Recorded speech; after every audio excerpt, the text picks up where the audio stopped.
You know, you could send a card to your grandparents, sometimes pick up the phone, maybe give them a call. You don't need to wait until life goes crazy to tell them just how much they mean to you. I'm just saying. Howdy. I'm Jeff Goldsmith, and this is the Q&A. My agenda is simple. Each week, I plan to bring you in-depth insights into the creative process of storytelling. And folks, I have a doozy for you today.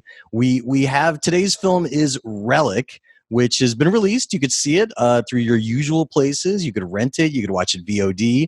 And it's a great film. And today we have co-writer Christian White with us, and also co-writer director Natalie Erika James. And you know, I saw this movie at Sundance. I loved it at Sundance. It was so spooky. It was so creepy. But again, the writing is utterly fantastic. And it's a great first film. I mean, keep that in mind as you watch it. These are first-time feature makers. Now, they have worked before. They've written before. They had a great team behind them.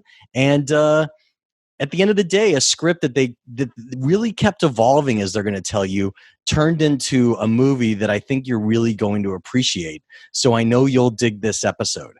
And speaking of things to dig, I hope while you're surfing around online, you check out Backstory Magazine at www.backstory.net. And you know, we're working on issue 42. It's a strange time when movies are not in theaters and everybody is so discombobulated, but your support means everything to us. So I hope you'll consider subscribing over at backstory.net. That'll give you access to our year plus worth of last issues in our archive, plus our current issue and our new issue, issue 42, which we're working on. And if you want to support us, and it would be greatly appreciated if you did, you could save $5 off a subscription by using code SAVE5, the number 5, at checkout. And so that'll get you $5 off a subscription to Backstory, and we would love your support. So thanks for considering. And of course, as this is all kind of new, remember that you could watch these interviews now as they are Zoomcasts via YouTube, via the Backstory Magazine YouTube page, or you could tune in the way you always do via iTunes or Spotify. So you have 3 options now. But now, without any further ado, let's jump right into our conversation with co-writer Christian White and co-writer-director Natalie Erika James to discuss their feature film debut, Relic. Welcome from all the way on the other side of the world. Thank you so much for having us. Yeah, it's exciting. So as I told you a moment ago, I was in the house at Sundance and saw your film, and it was creepy as all hell. It was a packed, sold out house, and I really, really enjoyed it. So I'm glad we're able to have this conversation. I'm so glad, and I'm so glad you got to see it in a cinema, in an actual movie cinema back 100 years ago when we went to those. Yeah, and there were very scared people in the audience. So but the film played incredibly well, especially the ending, which we'll talk about later. We're gonna start non-spoilers first, and we will eventually get to spoilers, but we'll do an alert before we do that. So you know, I think the easiest way to start is just kind of giving everybody a baseline for both of you. So Christian and Natalie, like tell us how you got your start. I know that looking on your IMDb, it shows that you both worked on an incredibly large amount of short films, and you worked on short films together. But what brought you to the industry? Actually, Natalie, starting with you, because to prove that I was at Sundance, you told the audience that your parents wanted you to be a lawyer, and this is delivered. So talk us down that path.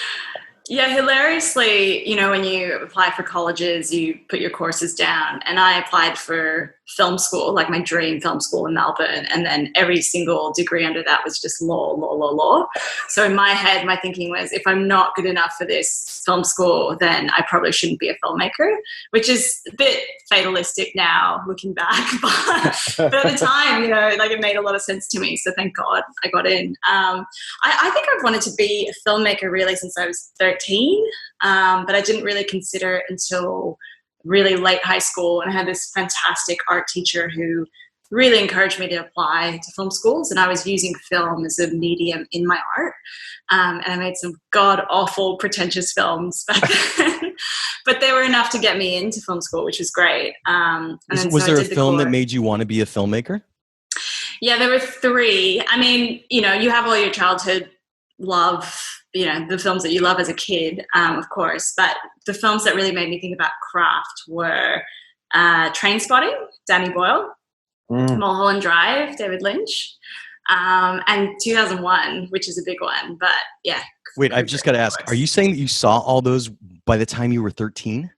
Yeah. Well, yeah, my brother was really into cinema too. So he really kind of introduced me to a lot of it, which was great. But prior to that, Lord of the Rings, 100%. Like all those behind the scenes box DVD sets. Yeah, I would kind of fell in love with the camaraderie on set and the kind of, the process of it just as much as what was on screen as well. So that was where exactly did you go to film school? VCA, the Victorian College of the Arts in Melbourne. Okay. So it's part of the University of Melbourne. Yeah, it's considered like the auteur school where everyone comes out expecting a job, like a directing gig, whereas some of the other schools are much more practical and they teach you a lot more hands-on skills, and it's just a point of difference. Only because you just brought it up, and we'll get to Christian in a second. So did you get that directing gig when you graduated? Because it's no it's way. A lot of film school students don't. Yeah, no, I worked in ads for years, and as like a production assistant to anything from that to like production managing. And directors assisting. I shot weddings, you do all sorts of things to just pay your rent essentially. But I definitely, made a point to keep directing, even if it was just music videos or short films. And that's how I made Creswick, which is the proof of concept for Relic. But yeah, that was kind of my start. Christian. Yeah, I mean, similar to Nat, I wanted to be a writer for a very, very young age. I'm an author as well, so I have a couple of books out. So I sort of go in both worlds. But I remember reading The Beach by Alex Garland, which is, they made a movie out of it. Danny Boyle directed, which was okay, but it wasn't as good as the book. And that book made me think, I could actually potentially try to make a living of this. And then I also saw Jurassic Park, which is why maybe I could write a movie. So really those Jurassic Park and The Beach, the novel of The Beach and the movie Jurassic Park, which is confusing because Jurassic Park's a novel as well. They kind of really made me think, maybe I could do it. But I spent years and years and years before I could do it professionally. Now I write for a living, but it took me 10, 15 years. I worked, at least Nat's jobs were industry adjacent, shooting weddings and stuff. At least you still have a camera. I did things like I drove a little food cart around a golf course selling sandwiches. I worked at the free call number, Coca-Cola, there's a free call on the side of the bottle. If you want to yell at someone, you dial that number. And I was on the other side getting yelled at. I was an editor for a while, a video Wait, editor. I'm sorry. We're not going to talk about Relic anymore. I want to all Christian's jobs come in for the Coca-Cola hotline. Please tell me. It was we'll settle in. There was all sorts, a lot of pranks, a lot of people who would I spilt, an example was I spilt some Coca-Cola on my daughter's dress and it's stained, and what are you going to do about it? And I was very empathetic because I'm so sorry. I apologize with all my heart, and here's some tokens to go and have some more, to buy some more Coca-Cola. I also worked as. I was just going to say that wasn't even your weirdest job. That wasn't even my weirdest job. Yeah, my weirdest job was I was a video editor for a while at an adult film company, and I'm not like. For your audience and your listeners, I'm not a disgusting person, but I worked at this porn place for a long time, but all of that time I was just kind of fantasizing about and trying to get into the industry. And actually, when Nat and I met at Palm Springs Film Festival, and I was there because my wife is a filmmaker as well, and she had a film there, and then we met, and then years passed, and I was working in a t-shirt shop printing t-shirts when Nat happened to walk past, and we're like, oh, hey, how you doing? And then we got to talking, and Creswick came out of that, which was the short film that eventually, if not for that fateful meeting, we well, I lived down the road, so it was like every time I went to go get my groceries or go to the gym, I would just see Christian and stop for a chat. So, I would sit in this little window printing t-shirts. give us your pitch on what Creswick was for the people that haven't seen it, knowing that it changed obviously for Relic a bit. Yeah. Yeah, I mean, Creswick is a pretty similar in terms of its tone, theme, and setting. So it's another horror, psychological horror that explores Alzheimer's through a father-daughter relationship. So the father's kind of getting on, and it's about really the daughter coming to terms with having to confront his mortality for the first time, essentially. And is it available to be seen anywhere online? Yeah. Yeah, it's been online for quite some time. Okay, so it can be seen. Around. Good. We'll link to it in the notes of this on YouTube. Yeah, great. But so it's interesting because you guys, that was your first collaboration together. Or you had done, I saw like some other short films, I think, that there were crossovers on too, or was that the only one? Well, if you remember, Christian, we wrote a short film together to trial our writing relationship, but we never made it. So I do remember. It's just in the drawer. And then we had actually written the first draft of Relic when we wrote Creswick.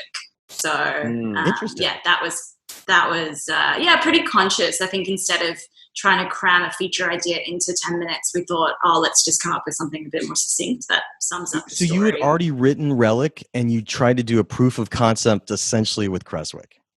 Yeah.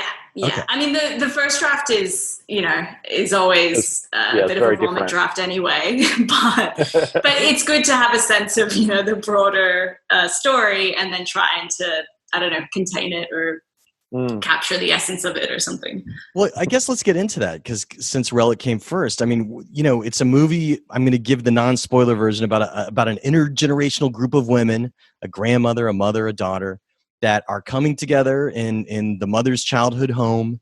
And, the grandmother has obviously lived there a long time too. And it's a great setting for a horror film as dementia is definitely a part of it. What kind of gave you that idea as a leaping off point for Relic? I know it's the most over-asked question, and we're going to No, that's okay. Dynamics.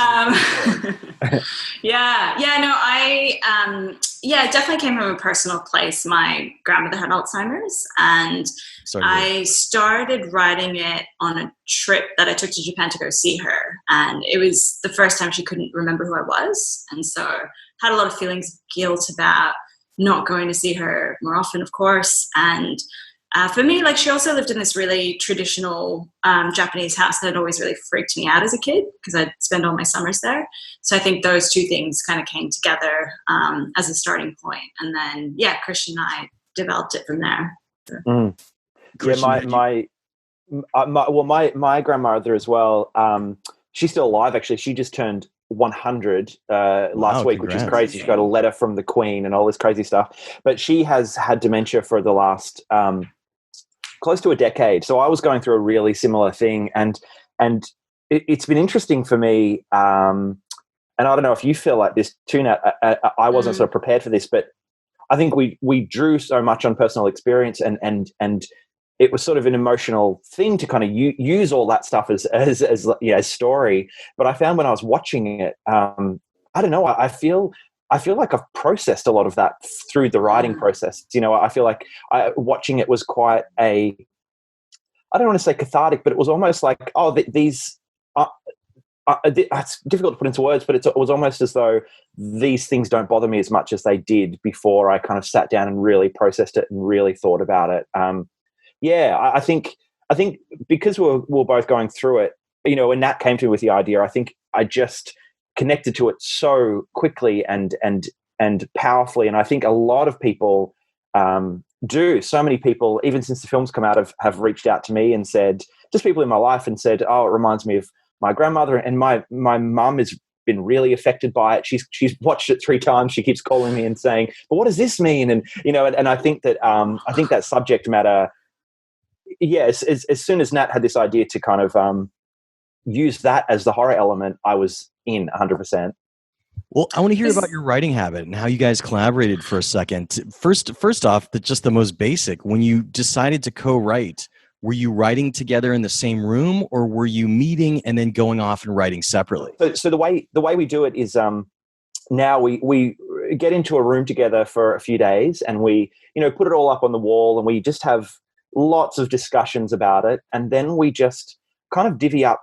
We'll say, okay, you do the first pass, and then we just pass it back and forth, and it feels, by the time when we hand in our first draft, it's really kind of our fourth or fifth draft because we go back and forth over it, and it's a really, for me, it's really refreshing because most of my work is, you know, writing books, and which is amazing, but it's a very kind of isolating experience. Whereas writing with someone you trust, like Nat, and we work really well together. It's a completely egoless experience. It's crazy. Writing with someone like Nat, you have this kind of safety net in a way. I send stuff to Nat that I would never show anyone else because it's kind of, I trust her to you know, she won't judge me if it's really bad, but she'll also fix it, or you know, it's kind of this. It's this really.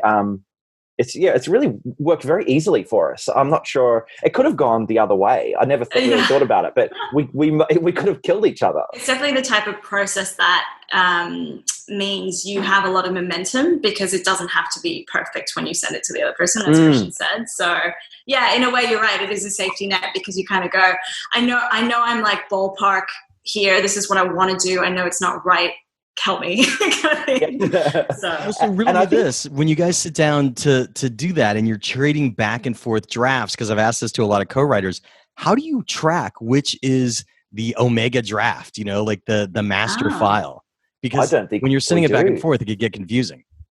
Just dates and labeling, right? Like just the date and your initials. Yeah. And so what if one of you writes something that the other wants to write over, and then are you going back through drafts, or are you using track changes to see the changes instantly? No, we just go ahead and we're just brutal to each other's work, really. I mean, it's quite funny. You can tell if someone doesn't like your work if by what's been deleted, right? Yeah. Okay, that didn't work. You don't take offense to it, but it's kind of like, okay, it wasn't good enough. It's just like a measure of what survives. And as Christian said, if you don't have egos in the process, it's kind of just this wonderful thing of like the best idea wins, and it's not about who's putting that forward. You know, it's just like a collaboration in that way. So I think that's the most important thing. There's not an ownership over our individual. There's no ownership, no ego involved, and I do think that's the key. I think that if you got attached to your own like little bit of dialogue or something, then it would be so counterintuitive, I think. Yeah, and then by the end of the rounds of passing back and forth, you'll often find that it's just completely like a hodgepodge of both of our lines and, things that we've each written. So, of course, you were touching upon it a second ago. Outlining is a very important stage for writers. And it sounds like you guys have already said that you took note cards, you put them up on the wall and stuff like that. And I'm just curious if you have any rules about how many note cards equal an act, and also how long was your outlining stage? Because a lot of writers I've talked to like to outline for a long time before they go into script writing. Some others just jump right in. There's no one way to do it. So I'm curious what works for you guys. Yeah, we have worked differently. Like with Relic, we had a script editor who was really involved in the second draft. I think we did like a complete overhaul.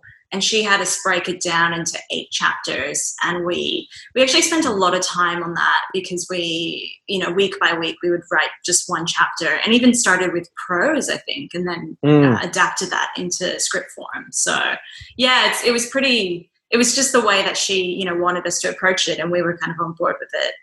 I don't hear about that too often. Could you tell me what made you decide to get a script editor involved? I guess like a dramaturge is what you're talking about?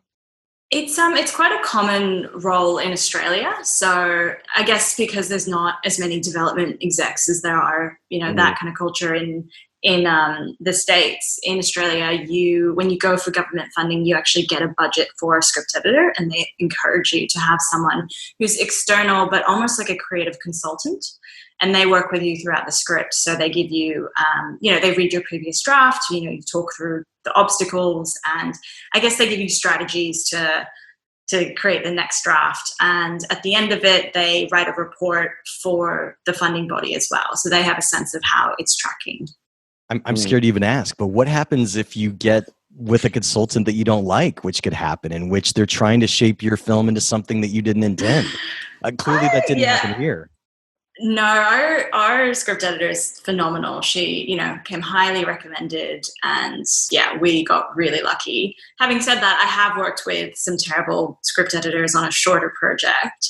And yeah, you do butt heads, and it's kind of like, you know, someone once told me, oh, you don't strike me as someone who watches a lot of horror kind of thing. And so, you know, there's all sorts of, I don't know. I guess it's like any relationship in film. You have to find the right fit, and when it works. So does that mean that at an early point that you had your budget already set, that you had pitched it based on your short film, and then you had your budget set for the Relic script? But it seems like the Relic script came first. So tell me how that happened. Oh, in terms of a budget, no, I think that would have come further down the track. I think when you're writing, it's definitely great to just keep that out of your mind. Sorry to interrupt, Natalie. What I mean is, like, it seems like there was something that was greenlit so that the government was spending enough money to give you a script editor. And I'm curious at what part of the project Relic became an official project per se. Yeah, we wrote. Yeah. I think we wrote the first draft on spec, and then we went to Screen Australia, I think. Is that how? And then they gave us funding from first draft to second draft. So, and that, you know, that included the script editor, and I think that's how it goes. I have the worst memory, and it seems like 50 years ago. And then once you have the script, you can go back for more funding to do, which I think is what we did, to do a polish, which is really fantastic. I mean, Screen Australia and Film Victoria, all the funding bodies here, it's a pretty incredible thing that I try not to take for granted, that we can go to our government and say, hey, can you give us money to spend time writing a script? It's pretty amazing. Yeah, we're pretty lucky, and that's what we did. So we wrote the first one, and we've done the same thing with our second script. But did we write the first draft of that? Relic, we did about 4 rounds of development, I think, in the end. Yeah. And then this new one, Drum Wave, this is the second round of funding. Yeah. And so then at what point did Creswick become necessity for proof of concept? Well, Creswick wasn't like an officially funded short. We just did that, you know, just from savings and begging friends for favors, that kind of thing. So that was driven by us, wasn't it, Christian? Like we just thought, we'd seen people do, you know, proof of concept successfully and transition to a feature. So we thought, oh yeah, we should do that. And it was helpful with demonstrating what we were trying to do. And, you know, it allowed us to go to a bunch of festivals as well. So yeah, it was really good. Mm. And how many drafts had you done of Relic by that point? I reckon we just had the first draft, don't you think? Okay. I think so. Yeah, I think so. Yeah. It's hard to and to give it, you know, to give an indication of how much it changed. I think originally, as you said before, it's 3 generations of women. I think originally it was a brother and sister, and it was so completely different. It went through so many kind of different. You know, it took us a while to kind of figure out what the story was. I guess what since you just said it, what made you decide on 3 generations of women? Just because you've played out these other variables of brother and sister, and then in your short film, father-daughter. Yeah. Right. Yeah. I think for me, it felt like a natural progression. I mean, the relationships that we were focusing on were mother and daughter, I felt. And for me, it was my mom's mom who had Alzheimer's. So that felt like a really good fit, I suppose. It's just interesting that it took you that long to get there, when that was kind of what started the project as well. You know, it took you a while to get there.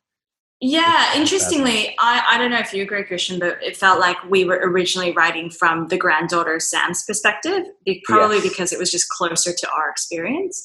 Whereas we quickly, over development, shifted to focusing more on Kay as the middle piece of that tri-generational thing.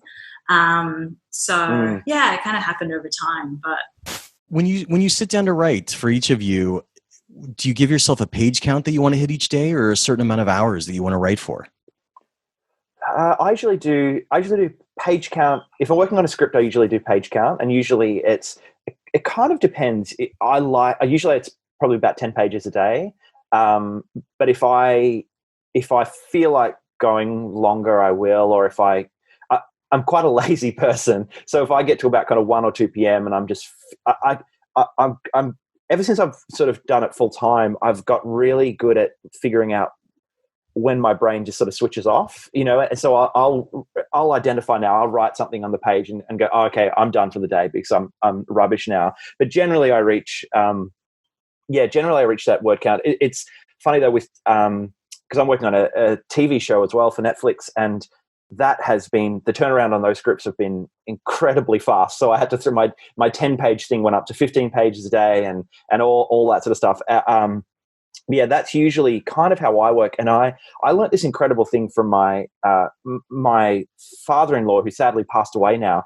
He was Everett DeRoche, who was in Australia this very prolific screenwriter. He wrote all these sort of schlocky horror movies, like Razorback, which is about a giant pig, and I know it. Long Weekend. Yeah, he wrote all that sort of stuff. And this piece of advice he gave me really stuck with me, which was he would end his day right before a scene he was really excited to write. So I write, and I think you might. I don't know if you do this or not, Nat, but I write chronologically. I find it very difficult to.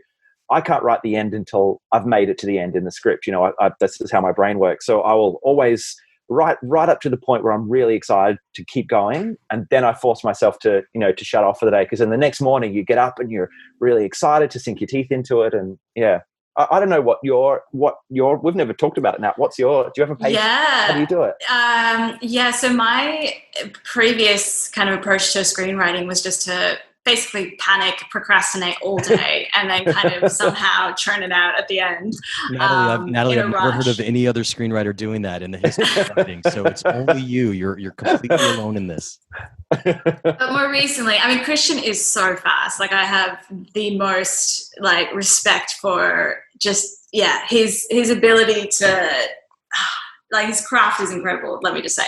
But no, I'm a much slower writer, and I like to skip around because I like to just go with whatever the moment takes me. So I aim for 3 to 5 pages in a good day, and that's when you have a deadline and you have to do it. And yeah, that's really that's briefly, because I want to get deeper into the details. What do you guys do if you get writer's block? How do you battle it, if you get it? I think it's writer's block. I think it's more just an obstacle that you have to chat through, and sometimes that takes time, and you have to go for lots of walks, and Christian takes showers, and yeah. Whenever I'm feeling slightly stagnant, I don't think I get writer's block. I think from years of, as I was saying earlier, years of working casual jobs and having to find time throughout the day to write, and on weekends and things like that. I think that sort of trained my brain to, use every bit of time, not to have writer's block. But I do feel stagnant sometimes, and I will. Yeah, you can map how well I'm doing on a project with the amount of showers I have. If I just have the regular 1 shower a day, then that's fantastic. But I can get up to 4 and 5 if I'm feeling really stressful and stagnant. I do that a lot. But with writing with Nat, it's usually because generally we've figured out at least a rough outline of where we're going, and even the most vague parts of the plan, we know what's there. So you've always sort of got a map. If we spend those days in the room, right, which we do, you've always got that map. So I think that it's not necessarily writer's block. You know where you're going. It's just a difficult. Sometimes you just don't know how to get there. Yeah, I'll often if I hit a speed bump, I'll take it for a walk, basically, and then I'll just listen to cinematic music, try and get, and usually something external will trigger it, or something about the motion of walking is helpful. So. No, that's like a great way. A lot of people like to get away from it, so that totally makes sense. Well, tell us briefly, since we're in the non-spoiler section still. Just the development. I know that the Russo brothers became involved. I know that Jake Gyllenhaal became involved as a producer. So how did you go from your script stage to short film to getting this really amazing team involved? Yeah, we had our Aussie producers on board from the get-go, essentially just after we made the short film. So they're Carver Films, and they were awesome to kind of guide us through the process. And I think it was really having the short film go to festivals that allowed me at least to get US representation. And then that kind of opened up a whole bunch of doors to, meeting with a bunch of potential US producing partners. So you have all these meetings with people where you're pitching, and it's kind of general as well, but they're also, looking to jump on board projects. And we definitely faced a bit of resistance in terms of its pacing, I would say, because it is a slow burn, and people were often like, oh, maybe we need scares every 10 minutes or 15 minutes or whatever it is. And yeah, we really wanted to find a producing partner that understood, that we were trying to straddle both the horror and the drama almost equally, right? So 9 Stories were great. We had just like an initial meeting with them, and they seemed to really understand that, and we're on board with that vision. And yeah, so we did a couple of drafts with them giving notes as well as our Aussie producers. And from there, once the script was ready, we started the casting process, and we had the funding from our government, so Screen Australia Film Victoria. So we were looking for a financier to kind of fill the gap. And yeah, AGBO stepped up. And I thought it was a general meeting when I went into that. I didn't realize it was like a pitch kind of thing, but they really responded, and they've been great. Yeah. Well, so just to go back for a second, were there any major notes that were kind of eye-opening for you working with Gyllenhaal's company? Big changes right there. What do you think, Christian? I can't remember. I think there were not necessarily big changes, but I think there were a series of smaller changes and suggestions to cut things that really we didn't need. Yeah, there was. I can't remember any huge notes, but there were a lot of small ones, I think, that were really, really, really helpful. And I think that, and it's that funny thing, as Nat was saying, you can kind of, because it's a really specific kind of horror movie. It's not going to be for everyone. It is a slow burn. Yeah. That you can sort of really tell if people get the project based on their notes, and you did feel that from them. You felt, okay, yeah, they get this, and their notes are helpful and make the project stronger, which they should. Yeah. Well, I mean, to your credit though, the slow burn is part of the thing that endears the movie to, I think, horror fans, because you're really spending time with character. And I mean, I'm going to talk about this later, but basically at about the 58-minute mark, which we'll get into later, like that's when your movie kicks into like full on horror effects, action stuff. But it wouldn't work as well with that if you hadn't spent the time that you spent earlier. And it doesn't mean that earlier you're watching paint dry. You're watching a very creepy setting where you're learning more and more about this world that you really don't want to be in. So when you're finally immersed in it, you're like, oh man, this is exactly what I feared. So it's a perfect example of how a slow burn could lead to an ultimate setup and payoff horror-wise. Just the numbers really quick. What was the amount of money that the government gave you? And then what was the gap? What was the total budget? What'd you get? The total budget was about $5 US. Okay. And I think it was almost like 50-50 split. Okay. Across Australia. Yeah. That's great. You really got it all on the screen. Well, so right now, podcast listeners, we're going to get into the spoiler section and Zoomcast people. People forget that these things are going on YouTube now because of our world pandemic. It's kind of still a new thing. But this is our spoiler section. So if you have not yet seen Relic, please press pause on the same device that you're listening to. I'll bet you could go watch it right now. So go watch the damn movie and then come back, because we're going to talk about the spoilers.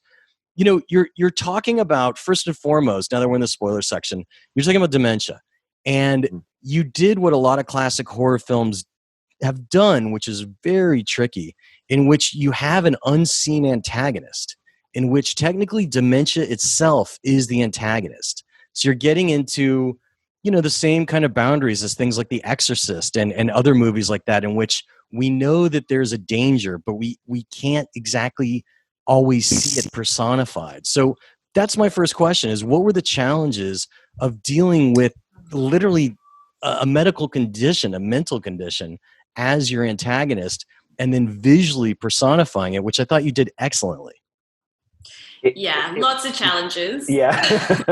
Just a few. I think one of the biggest things, sorry, Christian, to cut you off. No, you're probably going to say the same thing I was going to. One of the biggest things is the motivation, right? Because in a film like The Exorcist, the demons have a clear motivation. They're trying to, corrupt the soul and drag their soul down to hell or whatever it is. But for us, what does Alzheimer's want?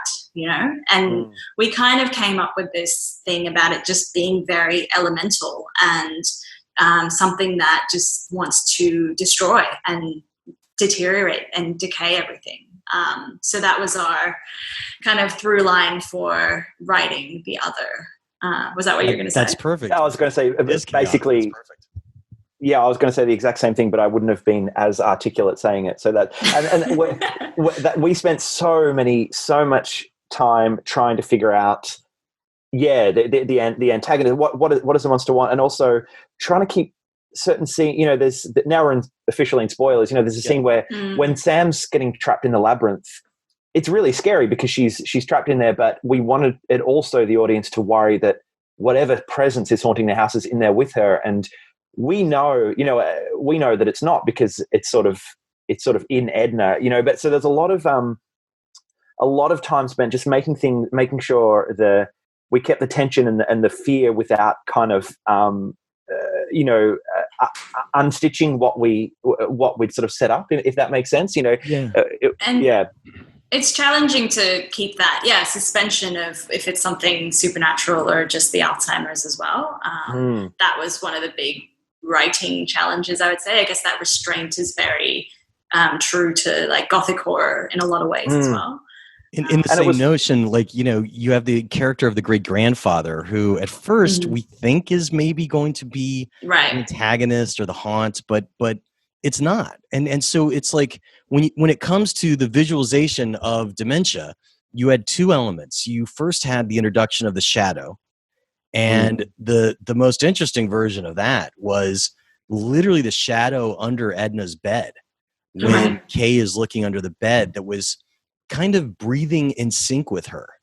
And it was just a really spooky moment that I thought was excellently articulated. And by the way, we've had our fair share of shadow people movies.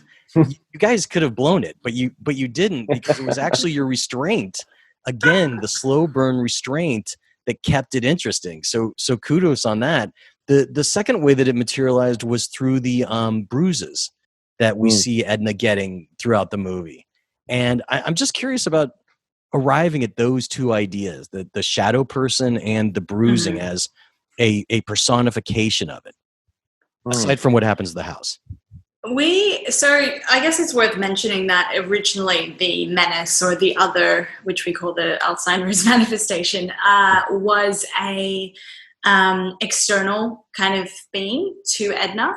That was kind of in the first pass, I think. And so that came quite early on, the fact that, it just felt more like it mimicked real life to be the same person or to be inside of her and to be this kind of parasitic growth. So, I guess that's when we made that decision, it made sense that I guess it all leads in from the great grandfather, as you've said, this idea of, this horribly tragic kind of neglected, abandoned old man and his death causing all this, literal black mold to arise, but also infecting this cabin with this crazy, tragic story. And then the relic, of course, being an infestation of that and being brought into the house itself. Our logic was that carried over into the house and then seeped into Edna. So the bruise is kind of an extension or a progression of that. It would seem that actually those early ideas, since you were, not being precious and you were in an experimental stage, it seemed like they fed really in quite well with the final release, because you were able to keep those ideas but then repurpose them in ways that were more organic to your story. Just as you said, that it was an outside entity, making it an entity from within, I think actually makes Relic even more enjoyable. Memory. And I think that's. Sorry, go on. Sorry, I was going to say, I think that's part of why when we write, we can't be precious about things. It's on the surface, something like that, taking the sort of monster, the big bad, and making it internal instead of external is a huge thing, and huge changes. But I don't think either of us would have hesitated, because it's just a better idea and it suits. The way the way, and maybe this is why Nat and I work well together, the way Nat's mind works. I'm sort of more of a nuts and bolts script guy, whereas Nat's mind sort of it's just deep in the themes and the metaphor and the pain and the fear. It's what makes her a good director. It feels like I'm talking, she's in the same virtual room as us, but it's like she's not here. But it's what makes you a very amazing director, Nat. She's got such a control and over all of that sort of stuff. And I think that that's why it worked. I'm sure it would have been nowhere near as good if it was just some external creature that kind of skidded along after them. Oh, hello. I'm butting in really quick to remind you to check out Backstory Magazine over at www.backstory.net. If you've never read us before, you could test drive us because I made issue 37, our Avengers Endgame issue, completely free to read. So you could read that via our iPad app or obviously on a desktop or laptop at backstory.net. And it's totally free, and it should give you a great sense of who we are and what we do. Speaking of what we're doing, we're preparing issue 42 for one heck of a quarantine read. So if you would like to support us as we do that and become a subscriber, it means you'll be the first to read it when it comes out. And as a way to reward you for subscribing, if you want to save some money, you could use coupon code SAVE5, that's the word save and the number 5, right in the checkout cart at backstory.net. That'll give you access to anything in our archive, which goes back about a year and change, and we're always adding new issues to it. And it'll also give you access to whatever we do that's new. So we would appreciate your support, and thank you for checking us out. But now, without any further ado, let's get right back into our conversation with co-writer Christian White and co-writer-director Natalie Erika James about their feature debut, Relic. Obviously, as we're talking about memory, here her memories are personified in the Post-it notes around the house and also the photo album that she's trying to bury and trying to protect. It's interesting that she's trying to protect it. And one of the things that I thought was interesting about the Post-it notes is there were two that caught my eye. One said, "Don't follow it," and the other one said, "Get rid of it." What in your minds is the it? Was it just Edna's awareness of the creeping darkness of her memory fading? Yeah, it's a bit of that. I personally feel like it also speaks to just the experience of paranoia that people with Alzheimer's often have. And, I always think about people, particularly with like sundowning, who start to see things in the shadows. We were really kind of influenced by that concept, and that kind of explains the shadow people as well, in terms of, a sinister thing creeping towards her, or kind of always like sitting in the shadows. And I think it was always, I think she was aware, especially in her lucid moments, that this dementia, this sort of dark force is coming for her, and I think that's part of it for me as well. But, so one of the funnest things about this whole process, I've watched a couple of things on YouTube where it's people Relic explained, and it's their explanation of it. No way! They're so fun. You should. I want to send you a link after this, Nat. It's so fun. Wait, and some that's of them what we're doing some right of them, now. Well, exactly. Some of them really nail it. Well, I only watched two. One of them really nailed it, but certain parts we hadn't. Well, I certainly hadn't considered. But I think that's part of what's so fun about it. It's that the audience does have to kind of figure out and decide a lot of stuff for themselves. I also think once you start, some of these things can be deeply visual and work for you on an emotional level, but then once you start trying to parse meaning from every little thing and trying to explain it or articulate it, they quickly fall apart, or they start to sound really naff. I mean, we are talking about like supernatural mold, right? So there's inherently like a silliness to that. But it's interesting you said that early on people were having trouble with, missing the typical horror tropes. And one of the other things that I think worked really well in your script that, again, is not easy to do in all scripts is you have lots of stretches with no dialogue.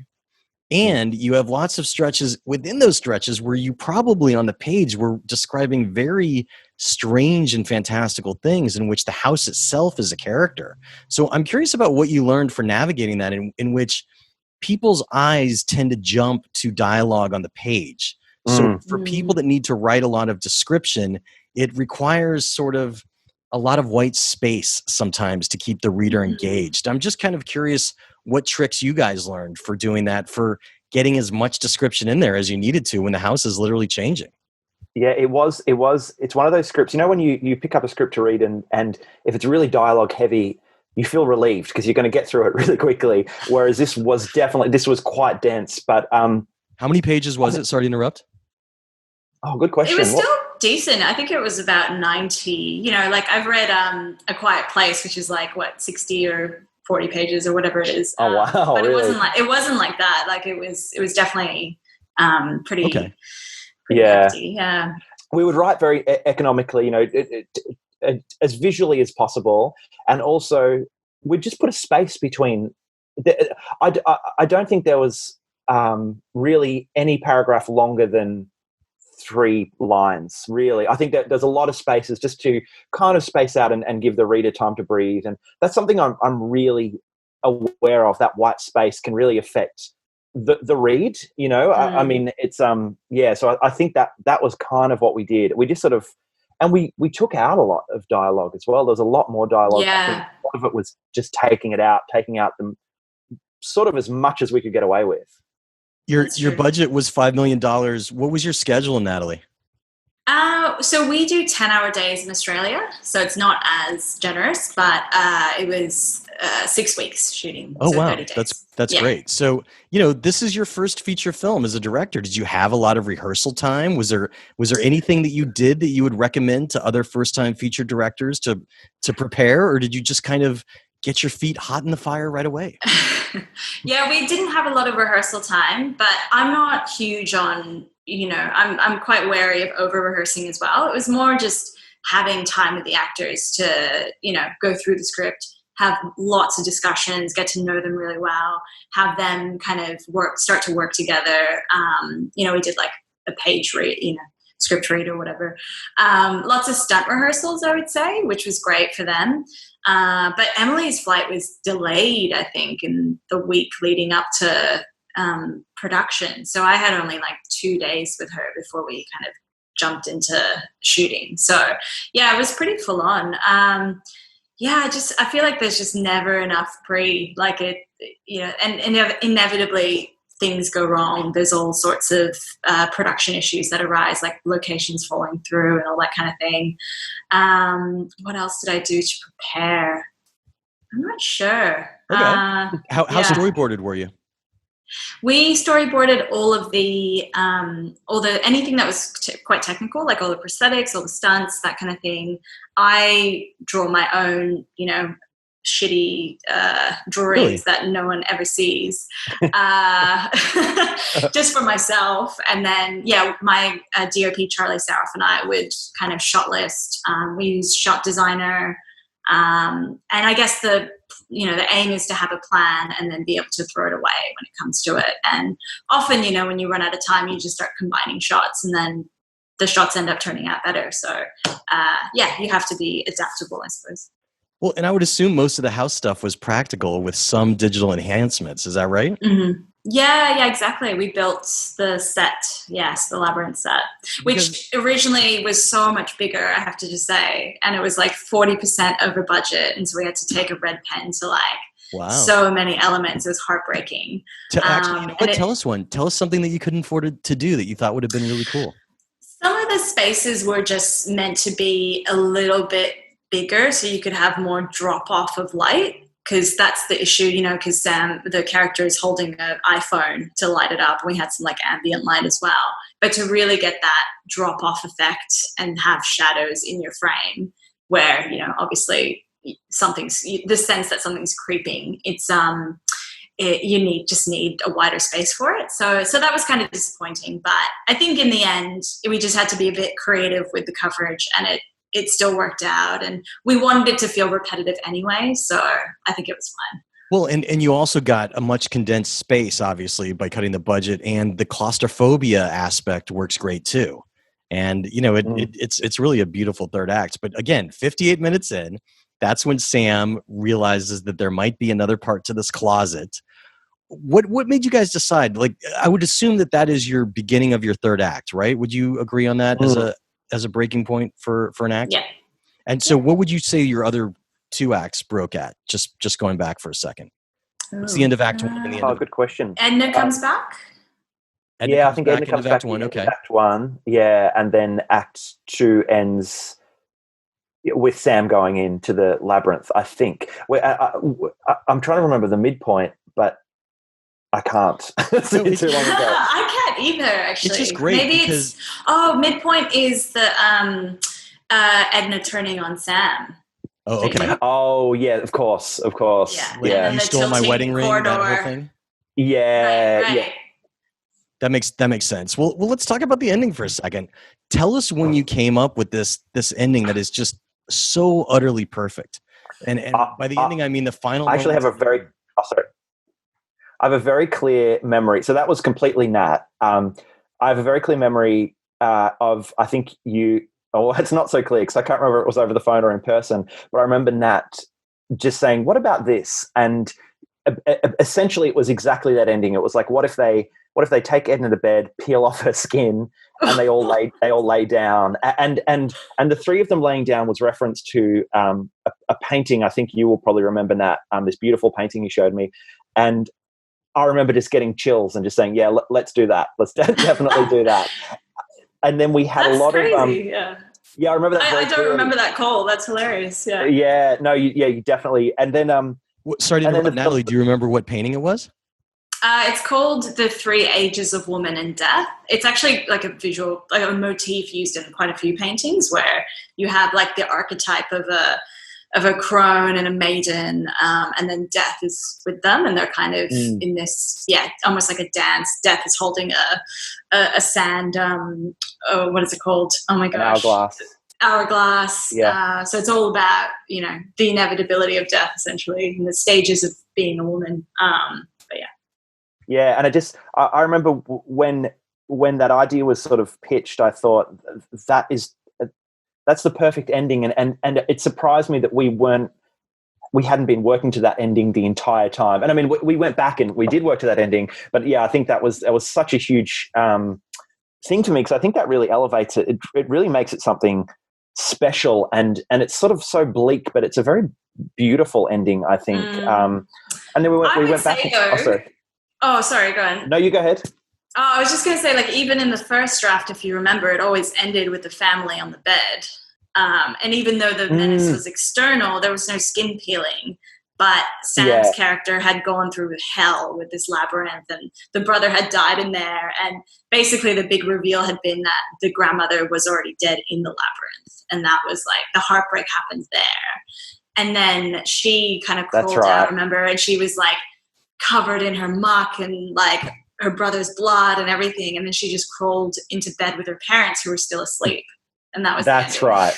Yeah, that's right. So kind of similar, that you go through this horrific kind of episode, and then you seek the comfort of your family and the connection in the face of that. But it's interesting because the ending that you have, it's metaphorical. Obviously, the peeling away of skin can mean many different things, but showing this very fragile creature underneath right after a very big sequence where Edna's a direct physical threat was a really fascinating way to go, because it shows in a way that, underneath all the frustrations that they've been feeling with Edna, that she's still a part of their family and they're still her caregivers.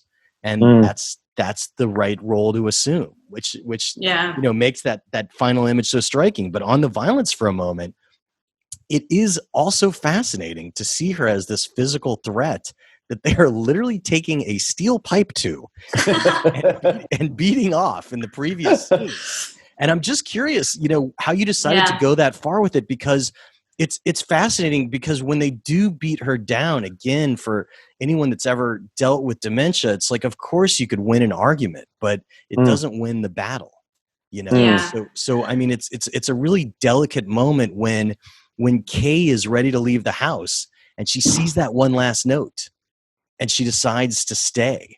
So talk about that moment and going from this extreme physical violence to this decision to stay. I mean, I feel like the scariest thing in the film is Edna's transformation, right? And the way that she lashes out, and the way that Alzheimer's makes her aggressive and violent. But then, as you said, at the end, once that's over, she is a really vulnerable, fragile kind of creature being to be sympathetic towards, and to be embraced in, her final form. So I think it kind of just mimics real life in a way, because it is horrifying sometimes what, people who have the disease, how they act out, the ways in which they respond to things inappropriately. And it can be really scary and uncertain, but at the end of their lives, they still have that, fragility and humanity that you can't help but be empathetic towards, And so in the creature design process as well, like we were just looking at how people actually are at the end of their lives when they're wasting away. It's a really confronting, heartbreaking sight. And it's both like familiar and super unfamiliar and very other at once. I was going to ask, how did you arrive on that design where essentially all of her skin is turning black and she's this darkened, withered person within? I mean, it certainly refers to the spots and the mold on the wall as well. Yeah. But were there other designs that you toyed with for a while that you then discarded? It was definitely, our thinking was an extension of the black mold that, originates from the cabin. And in terms of the design, I remember in the process, there were some that looked even more inhuman. But in the end, I really wanted to bring it back to, mimicking real life, which again is like more horrifying than anything that's fantastical anyway. And so we molded or sculpted the face based on Robin's face, and just kind of took it to its supernatural extreme, I guess. It's very effective. And then, of course, there's that final moment where Sam is looking at her mother's back. And she notices a spot right there. Now, in this case, it's probably not. I didn't interpret it, at least, as her mother having an onset of dementia, but more like her realization that she's going to one day have to care for her mother the same way they just did for Edna. Tell us about that final beat. Yeah, I think we went back and forth. Originally, I think. You'll correct me, Nat, if I'm wrong, but I think originally that wasn't in it, and then it was a note, I think, from our Australian producers at Carver. I think they wanted sort of a bit of a sinister note at the end, and something right. trying to suggest, suggest something, what's coming. And so we really had this idea that, when you right now, like I said, my grandmother has dementia, so now when I look at her, I just think about my mum and think, oh, okay, there's a very good chance genetically she will go through the same thing, and I will take my mother's role. It's that strange kind of cycle. So we wanted to sort of hint at that, and I think we went back and forth. We landed on Sam seeing Kay, and I think we originally had Kay seeing it on herself. I think it was always Sam originally, but then we actually shot two endings. That's right. The other ending. Yeah, the other ending, I mean, it was just a beat of Kay noticing it on herself. I didn't think it was as strong, so I just didn't shoot it as well. Smooth. Please don't tell anyone. Yeah, but we always had that, and we kept that in.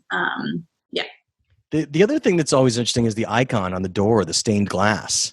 Tell us about thematically the significance there, because people could take it a lot of different ways. It's from, the shed where the terrible death happened, and we're seeing it kind of eaten up by the mold as well throughout the movie. And you end on it, and I have a 1,000 piece puzzle sent to me by IFC of that signal. So I'm going to be working the rest of the summer on that. But tell me as I do, so as I know I'm working on that puzzle, what it meant for you guys.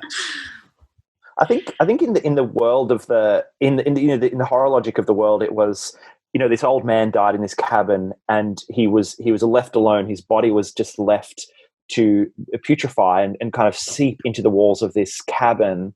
And then they brought, when they moved there, when they built the new house, the house they lived in, they brought that stained glass window over, and it sort of infected the house. That's kind of like the horror logic, I suppose. Yeah, what do you think? But it's really the genetics that kind of Exactly, Right. It yeah. speaks to the hereditary kind of nature of it all. Yeah. I think, but not just in the disease, but also in neglect and care and kind of intergenerational trauma. Well, and Kay talks about that as well, in which she admits that she hadn't been there as often and she couldn't bring herself to put her mom in the home. So, I mean, you address that actually really well. I'm curious, editing is the last stage of storytelling. What did you learn about your movie in the editing process? And what were some of the things you realized you needed to cut? Or reshoot if you did any reshoots? I don't know. Well, that's right. Yeah. So we did a couple days of reshoots. And I guess the biggest thing I learned was with the horror genre, mythology is always a really tricky balance to convey to an audience, because you don't want to hit them over the head with it. And it's really hard to do without being very expositional and clunky. But then the opposite, I'm guilty of being a bit too subtle at times. And so the opposite was the case in the first kind of iteration of what we had for the mythology. So we had to go back and kind of expand that whole dream sequence and do a bit of pickups there. Elaborate. What were you reshooting exactly? Some of the dream imagery, which related to the cabin story and the old man, that stuff was, Kay had only previously talked about it. We never really saw the old man, so. Oh wow, that's a big thing to reshoot. Yeah, that's a creepy makeup styling there as well. Right. Yeah. So it worked out really well to cast the old man and have the the corpse as well, and it's definitely something I learned to. You almost have to over explain and then trim it back, as opposed to just being too restrained and then having. Was there anything that you needed to cut or tweak after Sundance? No, we didn't change it after Sundance, actually. Okay. Yeah, I think that's fascinating to me that, you show it to an audience and, you change it after. I feel like sometimes. I feel like 9 months is enough to stare at a project. So, what were some of the scenes that you had to lose that were tough for you to lose in the editing room? Again, I feel like just through working with Christian a lot, I don't think I'm that precious. Like, there's about scenes. Like, I think there's some stuff that you really love, but if it just doesn't work in the overall, flow of the story, then it makes perfect sense to set them aside. And there are so many scenes that you write as a screenwriter where you love them, but, they just help you to build your world, and they don't necessarily need to be on screen. So. Was there anything in particular that was a good lesson that you'll keep in mind the next time you're writing a script that was like an easy scene to get rid of? Yeah, totally. And I learned so much in terms of. Well, wait, Natalie, what was it? It's all sorts of little things that you pick up. I feel like in terms of like pacing, this was too fast, or this was too slow, or whatever it is. Actually, one thing that we did cut out that I feel regret over, but I still think it was better for the film in the long run, was Jamie's character had a bit more action. Do you recall? Yeah, he had a bit more of a role to play. But tell us what happened. Did you show what happened when he was trapped in the closet, or? Not necessarily. He actually came to visit the house to try and help out or save Sam or whatever it was. But we just felt it kind of diffused the claustrophobia and the three relationships to have an outsider come in. So we decided to cut it in the end. Interesting. Well, so I know we're running out of time, but I'm going to ask you one big last question, and then I want to hear what you're doing next. I'm going to go with you first, Christian, because Natalie's going to have a tougher version. It's just what was your toughest scene? So Christian, for you, the toughest scene on the page, and then Natalie, the toughest scene on the page and the toughest scene on set. But Christian, what was the scene that you found yourself coming back to again and again, and how did you creatively rise to the challenge to crack it? God, that's a very good question. I'm trying to come up with a good answer. I guess probably the one that we kind of went back and forth over was, there's a scene where it's sort of the most emotional scene in the movie where it's Kay and Edna. They're outside. Edna goes out she starts eating the photos, and then she starts burying them. She's trying to sort of protect her memories, and Edna and Kay have this sort of beautiful moment together where it's kind of I don't know. I guess it's the most emotional moment in the film, and it's also the most yeah.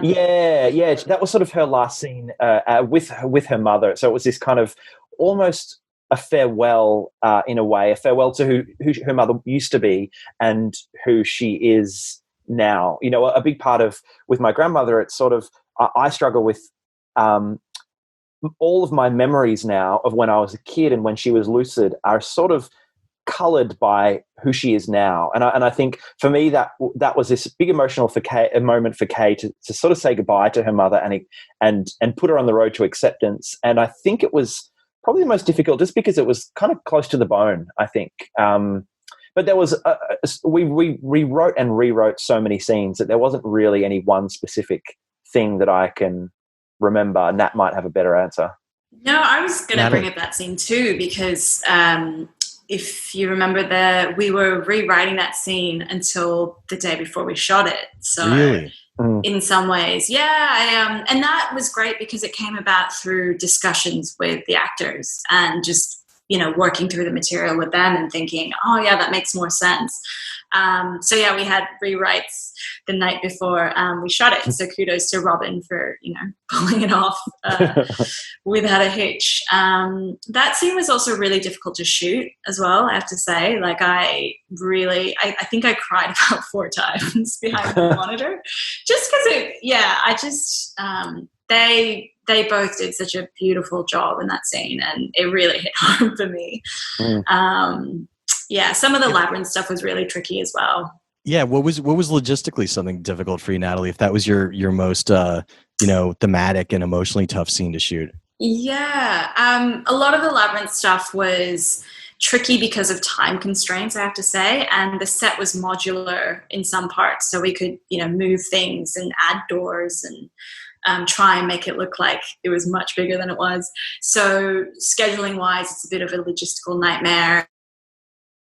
The actors are having to be so, you know, high emotion, and so it's really tough on them and very straining for them. I think, yeah, Bella cried for like 3 or 4 days straight shooting those scenes. So it's tricky because you have to make decisions really quickly. You've got to make sure everyone's on top of it so that you create a safe environment for the actor. So yeah, that was definitely challenging. And also like this year, the stunts, of course, and the injuries, the small casual injuries that happen. Nothing too bad, but you know, they accumulate bruises, and so it's like you have to be so careful and so vigilant when you're shooting those scenes. So fun though. I love doing stunts. I absolutely love the movie, and I could even go on more about it, but I know we're out of time. What's coming up next for you guys? Tell us projects that you're working on next that we could keep an eye out for. I write books as well, so I've always got a book coming out. But Nat and I have actually. The next one my latest one I wrote for Audible. It's called Second Skin. But yeah, if you go to christian-white.com, all the business is there. But what's more exciting is Nat and I have actually just written the second draft of our next feature. So that's we've been busy working on that. Does it have a title? Yeah, it's called Drumwave at the moment, and it's a Japanese folk horror. And I guess if Drumwave is about, you know, mortality and death and decay, then this is very much about creation and motherhood and birth. That sounds great. I guess things are going well enough in Australia overall that you guys probably have an easier chance of being able to shoot it because things are a little more difficalled with the pandemic here in the US. Is that true? We were shooting a TV show called Clickbait, and we were halfway through filming and got shut down, and there was talk of us opening up again soon, but now I just don't know. You know, Nat and I both live in Victoria, and Melbourne, you know, our big city's been shut down, but we've gone back into lockdown a second time because we've had more cases, and so who the hell knows when we'll be able to shoot it. I feel bad complaining because I know over there you guys are having a much harder time than us. So we're thinking about you. We're looking up to you. So Yeah. we're trying to catch up. Well, look, you guys have been very generous with your time. I can't wait to see what you do next.